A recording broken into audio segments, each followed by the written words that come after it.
dalam kelas public speaking. Dan sekarang kita akan memasuki materi selanjutnya, yaitu etika dalam berkomunikasi di depan umum. Oh, ternyata ada etikanya ya? Tentu saja ada.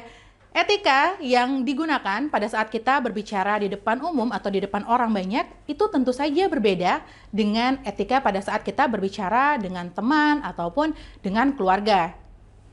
Yang pertama, etikanya adalah berbicaralah dengan jelas. Nah, ini sangat penting.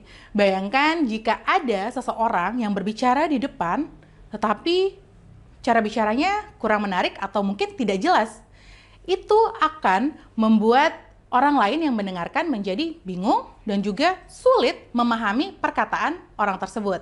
Jadi jangan lupa berbicara dengan jelas. Oke? Dan yang kedua adalah jangan berbicara terlalu cepat. Ini namanya tempo. Jadi, jika teman-teman ingin berbicara di depan umum, maka teman-teman harus mengingat bahwa jangan berbicara terlalu cepat ataupun terlalu lambat. Karena kalau berbicara terlalu lambat, nanti pendengarnya bisa mengantuk atau menjadi malas mendengar. Tapi, jika berbicara terlalu cepat, juga akan membuat pendengarnya menjadi bingung. Jadi ingat, yang kedua adalah jangan berbicara terlalu cepat. Kemudian yang ketiga, itu adalah eye contact atau kontak mata. Ini juga sangat penting, terutama untuk teman-teman yang berbicara dan ada yang mendengarkan tepat di depan teman-teman. Teman-teman jangan lupa untuk memperhatikan mata mereka.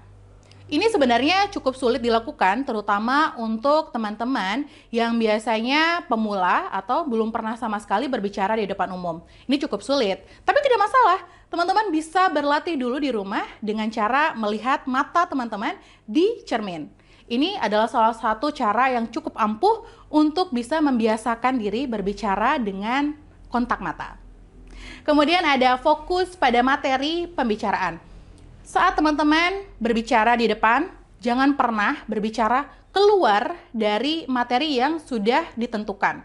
Itu akan membuat orang lain mendengarnya menjadi berpikir, wah materinya jauh sekali ya. Jadi jangan lupa, walaupun teman-teman membicarakan sesuatu dengan topik ya, cukup fokus dengan topik yang sedang dibicarakan supaya pendengarnya sendiri juga tidak merasakan bosan begitu. Dan kemudian adalah mempersilahkan orang lain untuk juga berbicara. Jadi pada saat teman-teman berbicara di depan, jangan lupa berinteraksi dengan pendengarnya ataupun audiens yang ada di depan. Jadi teman-teman bisa membuat mereka menjadi salah satu program di mana teman-teman bertanya kepada pendengar ataupun audiens yang ada di depan, ada interaksi. Dan itu akan menjadi salah satu cara yang paling ampuh untuk membuat diri kita tidak menjadi takut ataupun gugup pada saat berbicara di depan orang lain. Kemudian ada lagi etika pada saat kita menyampaikan public speaking. Yang pertama adalah pembicara harus tahu apa tujuan dari berbicara tersebut. Ini penting, karena kalau tidak tahu tujuannya, apa gunanya materi yang akan kita bawakan? Jadi harus tahu dulu tujuannya apa. Kemudian yang kedua adalah jujur. Jangan pernah membicarakan berita palsu atau berita yang tidak memiliki landasan. Itu sangat tidak baik ya. Kemudian yang ketiga adalah pembicara harus memperhatikan penampilan. Harus rapi dan juga sopan. Itu sangat penting. Kemudian adalah hindari menyerang pribadi seseorang. Jangan pernah melakukan yang namanya menjatuhkan orang lain pada saat teman-teman berbicara di depan.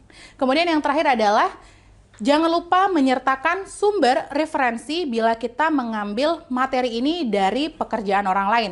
Jadi jangan pernah bilang, oh ini pekerjaan saya, padahal kita mengambil dari pekerjaan orang lain. Itu dia etika menyampaikan public speaking yang teman-teman perlu ketahui. Saya rasa ini saja yang bisa saya sampaikan untuk hari ini. Terima kasih untuk semuanya yang sudah mengikuti kelas saya. Sampai jumpa lagi di kelas selanjutnya.